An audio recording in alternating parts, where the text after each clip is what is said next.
लिखिछि रे जगते कही उत्तर दबु तू मते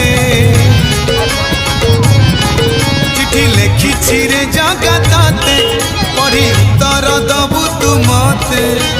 केमिति अछु रे तू ही हसुचु की कांदुचु की जाऊछु सही रुसुचु की रागुचु की